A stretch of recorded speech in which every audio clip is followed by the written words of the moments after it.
کرتا ہے، ہر لفظ وضو کر لیتا ہے، ہر شعر تلاوت کرتا ہے، پڑھتا ہے جب کوئی نعت نبی سمجھو کہ عبادت کرتا ہے۔ خدا ہی کاسے میں دریا کو ڈال دیتا ہے، خدا ہی کاسے میں دریا کو ڈال دیتا ہے، خدا ہی دستے نبی کو کمال دیتا ہے، خدا ہی کاسے میں دریا کو ڈال دیتا ہے، خدا ہی دستے نبی کو کمال دیتا ہے۔ انبیاء کے پائے مقدس کو کیا کہیے، نبیوں کے پائے مقدس کو کیا کہیے، زمین کے سینے سے زمزم نکال دیتا ہے۔ حاضرین گرامی، بہت ہی اچھے انداز میں آپ حضرات نے نعت نبی سنا، سماعت کیا۔ اب اس محفل کے مقطع، اس اسٹیج کے مقطع جس کے سر آج کی صدارت کا صحرا باندھا گیا تھا، اسی شخصیت کے بارے میں کسی نے کہا ہے کہ کانٹوں پہ جو پلتا ہے شولوں میں جو جلتا ہے، کانٹوں پہ جو پلتا ہے شولوں میں جو جلتا ہے، وہ پھول ہی گلشن کی تاریخ بدلتا ہے۔ میں بڑے ہی ادب و احترام کے ساتھ حضرت مولانا مفتی نظام الدین صاحب سے گزارش کرتا ہوں کہ حضرت والا ہم سب کو اپنے ناصحانہ کلمات سے، اپنے صدرانہ کلمات سے نوازیں۔ مختصر وقت میں اس کے بعد انشاءاللہ حضرت کی دعا پہ مجلس کا اختتام ہوگا اس شعر کے ساتھ کہ سبز ہے گل ہے فصل بہار ہے، سبز ہے گل ہے فصل بہار ہے، سب آ چکے ہیں صرف آپ کا انتظار ہے۔ الحمدللہ رب العالمین والصلاة والسلام علی رسولہ الکریم، اما بعد فقد قال اللہ تبارک و تعالی فی کلامہ المجید والفرقان الحمید، اقرأ باسم ربک الذی خلق، صدق اللہ العظیم۔ میرے محترم بزرگوں، نوجوان ساتھیوں، پیارے بچوں اور پردہ نشین خواتین اسلام، سب سے پہلے تو میں آپ حضرات کو مبارکباد پیش کرتا ہوں کہ اس سردی میں آپ حضرات نے صبر کا دامن نہیں چھوڑا ہے اور مجھ جیسوں کو برداشت کر رہے ہیں بلکہ جھیل رہے ہیں، یہ بڑی بات ہے، ورنہ آسان نہیں ہے۔ میرا اپنا حلق خشک ہو رہا ہے اور غنودگی اپنی منتہا کو ہے، پھر بھی ایک چھوٹی سی دعا کے لیے، یا یوں کہہ لیں کہ آپ اپنے مہمانوں کی لاج رکھنے کے لیے کرسیوں کو سجائے ہوئے ہیں۔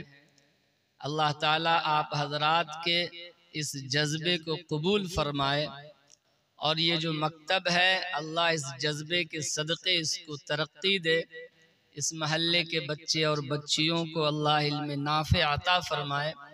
کہنے کو اب کچھ رہا نہیں ہے، میں ایک شعر آپ کو چھوٹا سا، حالانکہ میں شعر و شاعری کا مزاج نہیں رکھتا ہوں، لیکن میں عرض کر دوں کہ علم، چونکہ یہ جو بینر لگا ہوا ہے تعلیمی بیداری و استقبال رمضان، تو اسی سلسلے میں ایک دو بات میں عرض کر دوں۔ میں دعا چاہ رہا تھا لیکن عزیزم کی خواہش ہے کہ دو تین بات ہی صحیح۔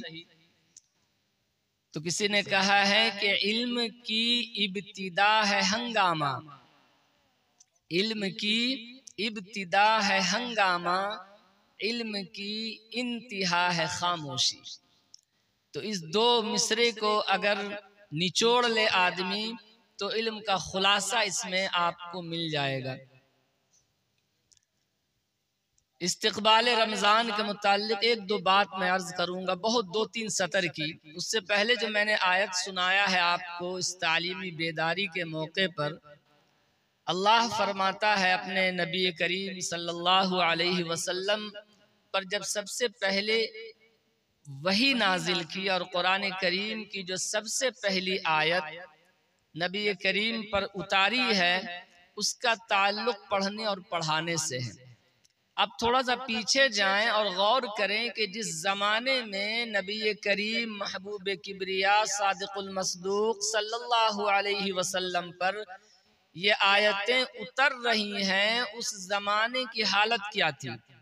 ہر آدمی گناہ میں ڈوبا ہوا تھا، شراب عام تھا، عصبیت عام تھی، جہالت عام تھی، بلکہ اس پورے دور کو زمانے جاہلیت کہا جاتا تھا. یعنی اتنا گناہ تھا، یوں کہہ لیں کہ شاید ہی کوئی گناہ تھا جو اس زمانے میں نہ ہوتا ہو. تو اللہ تبارک و تعالی نے ان گناہوں کی وجہ سے اس پورے زمانے کا نام جاہلیت کا زمانہ رکھا. اب اس دور کو ختم کرنے کے لیے، اس جہالت کے زمانے کو دور کرنے کے لیے جو اللہ تعالی نے تدبیر سوچی، وہ تدبیر تھی پڑھنے پڑھانے کی، وہ تدبیر تھی علم کی. اور جب لوگ قرآن سے، علم سے وابستہ ہوئے تو وہی زمانہ خیر القرون کا زمانہ کہلایا. زمانہ جاہلیت، پھر اقرأ بسم ربک الذی خلق نبی کریم پر اتری، اور پھر وہی زمانہ خیر القرون کا ہوا. تو یہ علم کی برکت ہے، اس کا فیض ہے اور اس کے ثمرات ہیں. دوسرا بینر میں ایک موضوع ہے استقبال رمضان. اس متعلق ایک بات یہ سمجھ لیں کہ ہر شخص کو چاہیے کہ چونکہ رمضان آ رہا ہے، بابرکت مہینہ آ رہا ہے، تو ہم اپنے اندر رجوع اللہ پیدا کریں، انابت اللہ پیدا کریں، اور اللہ کی طرف لو لگانے والے بن جائیں، رب کی طرف ہم متوجہ ہو جائیں. ایک بزرگ گزرے ہیں یحییٰ نعمانی، ان سے کچھ لوگوں نے سوال کر لیا زمانے کے متعلق، حالات کے متعلق. لمبی بات ہے، تفصیل ہے اس میں، وہ نہیں بتاؤں گا میں. انہوں نے اس میں جو اس کا نچوڑ پیش کیا کہ جو آج کے حالات آ رہے ہیں اور لوگ جو پریشان ہیں، آزمائش اور ابتلا کے جو شکار ہیں، اس کی بہت ساری وجہوں میں سے ایک وجہ یہ ہے کہ آج کے لوگ رجوع اللہ سے دور ہیں، اللہ سے انابت نہیں ہے. اس وجہ سے لوگ زیادہ اس بات کے شکار ہیں. دوسرے صاحب نے اس کا یہ جواب دیا کہ بات دراصل یہ ہے کہ آج کے نوجوان لڑکوں میں، لڑکیوں میں، بڑوں میں اور بوڑھوں میں دین سے بغاوت کا جذبہ ہو گیا ہے. دین سے بغاوت کا جذبہ ہو گیا ہے. وہ دین کے ہر کام کو عقل کے ترازو پر تولنا چاہتے ہیں، اسی وجہ سے بگاڑ ہے. اور پھر فرمایا کہ دیکھو قرآن کریم میں دو لفظ بہت زیادہ اللہ نے استعمال کیا. ایک ہے لفظ تدبر اور ایک لفظ ہے اطاعت. ایک لفظ ہے تدبر، معنی اس کے ہیں غور کرنا، فکر کرنا، سمجھنا، بوجھنا. اور ایک ہے اطاعت، اللہ اور رسول اللہ کے سامنے سر تسلیم خم کر لینا. تو فرمایا کہ یہ جو لفظ ہیں، جب ان دو لفظوں کی گہرائی میں آپ جائیں گے تو آپ کو پتا چلے گا کہ جہاں تدبر کی سرحد ختم ہوتی ہے، وہاں سے اطاعت کی سرحد شروع ہوتی ہے. آپ خلاصہ سمجھ لیں، میں نے 2-3 باتیں آپ حضرات کو سنا دی ہیں. جہاں یہ جو ہمارے اور آپ کے دلوں میں بغاوت ہے اور شکوک و شبہات ہیں اور دین پر اٹھنے والے اعتراضات ہمارے دلوں میں پیوست ہو جا رہے ہیں اور ہم کو آپ کو شرح صدر نہیں ہے، ہمارا نوجوان پریشان ہو جاتا ہے. فرمایا یہ دو لفظ پر غور کر لے، تدبر اور اطاعت.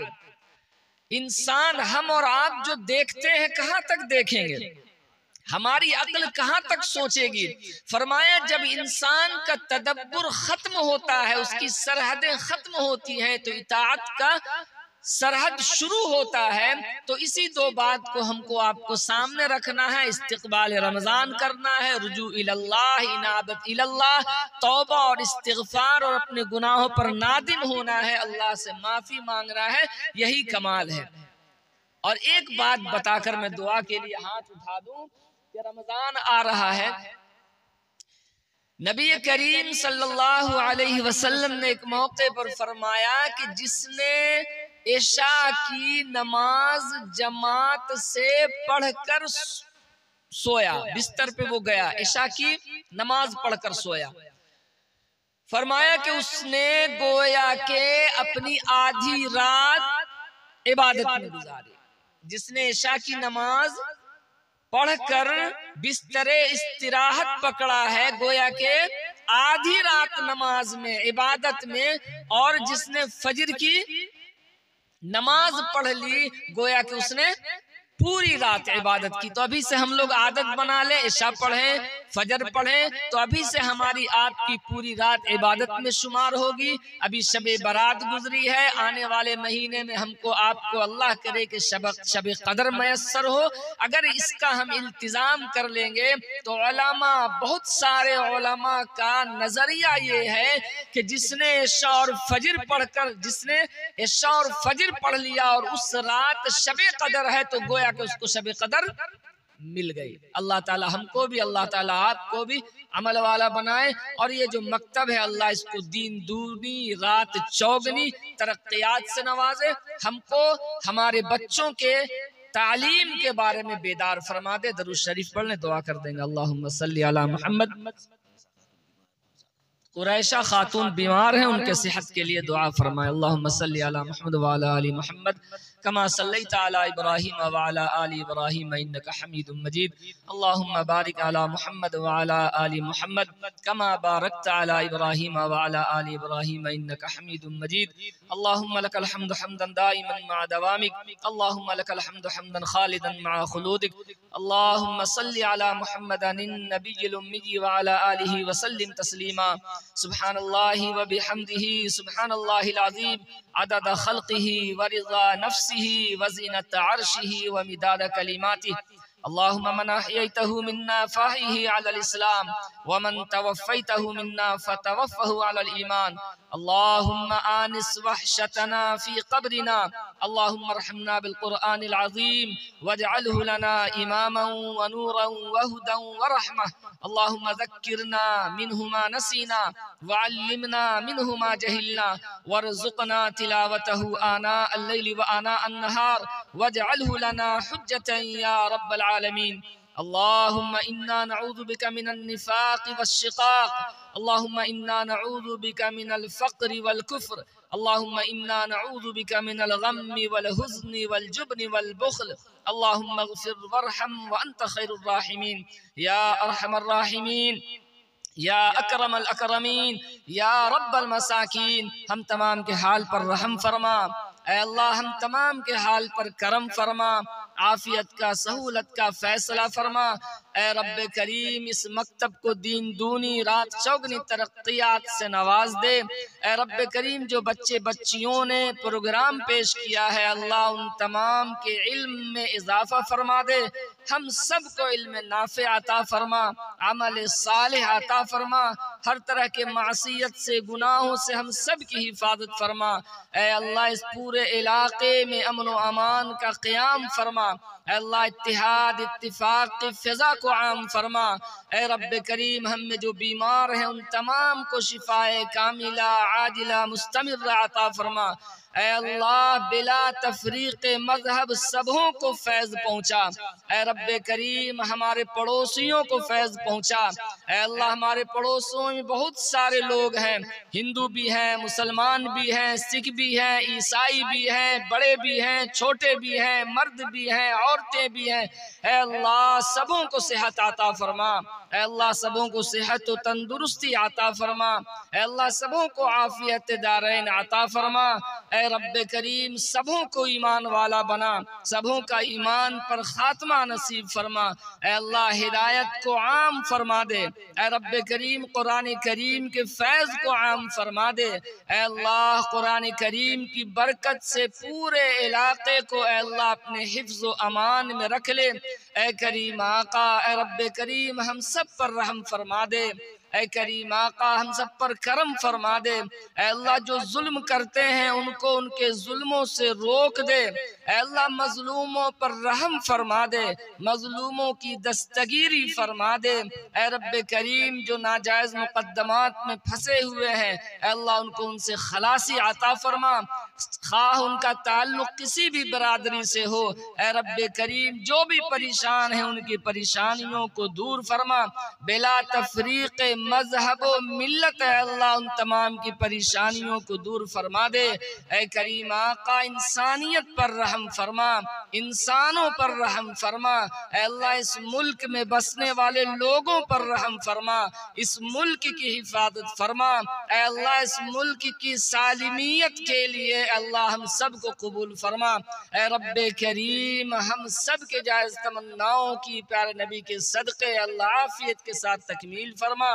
بہت سارے لوگوں نے دعا کے لیے کہا ہے یا ان کا ہم پر حق ہے، اے اللہ اس مکتب کو چلانے میں جن کا تعاون ہے اے اللہ ان تمام کو بھرپور بہترین ترین بدلہ عطا فرما، اے رب کریم اس پروگرام کو کامیاب بنانے میں جن جن لوگوں کا جس طرح کا بھی تعاون ہے اللہ ان تمام کو بہترین بدلہ عطا فرما، اے کریم آقا سبوں کو قبول فرما، سبوں کے عمل کو قبول فرما، اے کریم آقا اس پورے علاقے میں سکینہ نازل فرما، سکینت نازل فرما، اے اللہ ہم سب کا خاتمہ ایمان پر نصیب فرما، اے اللہ ہم سب کو اپنے پڑوسیوں کے خیال رکھنے کی توفیق عطا فرما، رعایت کی توفیق عطا فرما، اے رب کریم ہم سب کے لیے اے اللہ حج مبرور میسر فرما دے، اے اللہ جو دیار حرم نہیں گئے ہیں جانا آسان فرما، جن پر فرض ہے اللہ ان کے لیے سبیل پیدا فرما دے، اے اللہ جن کے پاس اسباب نہیں اس کے لیے اسباب پیدا فرما دے،